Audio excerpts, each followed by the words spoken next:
Hello అండి. ఈరోజు recipe మెంతికూర టొమాటో పప్పు నా స్టైల్‌లో చేసేద్దాం రండి. చాలా అంటే చాలా టేస్టీగా ఉంటుంది. రైస్‌లో, రోటీలో, చపాతీ, రాగి సంకటి అన్నింట్లో కూడా బావుంటుందండి. వేడి వేడి అన్నంలో నెయ్యి వేసుకొని తింటే చాలా బావుంటుంది. మనము మెంతికూరను తీసుకొని చిన్న చిన్న కాడలు ఉండేలాగా కట్ చేసుకొని పక్కన పెట్టేసుకుందాం.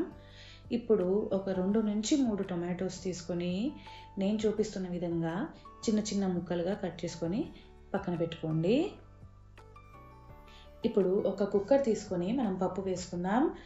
నేను ఇక్కడ ఎర్ర కందిపప్పు అలాగే రెగ్యులర్‌గా చేసుకునే కందిపప్పు కూడా వేసుకుంటున్నాను. మీరు కావాలంటే ఏదో ఒక రకమైన కందిపప్పు వేసేసుకోవచ్చు. నేను 1 కప్ పప్పు తీసుకుంటున్నాను కాబట్టి దానికి సరిపడా నీళ్లు వేస్తున్నాను. ఇక్కడ 1 కప్ కాబట్టి నేను 3 కప్పుల వాటర్ వేశానండి. పప్పుతో పాటు కుక్కర్‌లో టొమాటో వేస్తున్నాను. అలాగే మెంతికూరను కూడా వేసేస్తున్నాను. మెంతికూరతో పాటు ఒక చిన్న కప్పులో నేను ముందుగా కడిగేసుకొని పెట్టుకున్న చిన్న నిమ్మకాయ సైజ్ అంతా చింతపండును కూడా పెట్టుకుంటున్నానండి. మీరు కావాలంటే చింతపండుని ఒక అరగంట పాటు నానబెట్టుకొని తర్వాత పప్పులో ఆ గుజ్జును వేసేసుకోవచ్చు. లేకపోతే ఇలాగైనా పెట్టేసుకోవచ్చు. చింతపండు పెట్టుకున్నాక నేను ఇక్కడ మన రుచికి తగ్గట్టు కారం వేసేసుకుందాం. నేను 1 కప్ పప్పు తీసుకున్నాను కాబట్టి 1 స్పూన్ కారం వేసేసుకుంటున్నాను.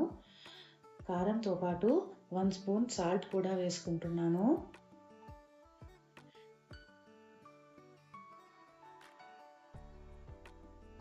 ఇప్పుడు ఒక చిన్న స్పూన్ పసుపు కూడా వేసుకుందాం. అలాగే పసుపుతో పాటు ఒక చిన్న స్పూన్ మెంతులు కూడా వేసుకుందాం. 2-3 స్పూన్ల నూనె వేసేసుకోండి. మెంతులు ఏ పప్పులో వేసినా కూడా చాలా టేస్టీగా ఉంటుందండి పప్పు.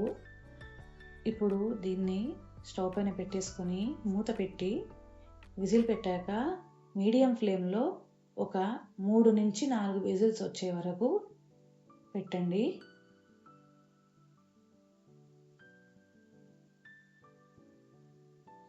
ప్రెషర్ మొత్తం పోయాక మూత తీసాక పప్పు రెడీ అయిపోతుంది. ఈ పప్పుని మనం ఒక సర్వింగ్ బౌల్‌లోకి తీసేసుకుందాం.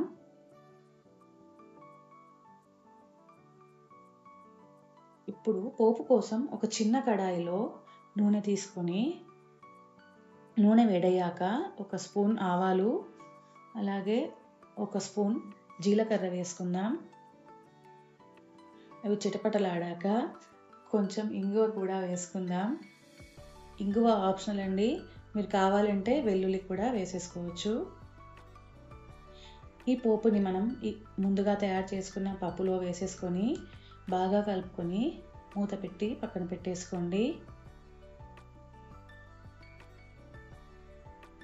చూస్తున్నారుగా ఎంతో రుచికరమైన చాలా టేస్టీ అండ్ హెల్తీ పప్పు రెడీ అండి. ఇది అన్నింట్లో బాగుంటుంది. ఒక్కసారి ట్రై చేసి చూడండి నా స్టైల్లో. Thanks for watching. Please subscribe to our channel.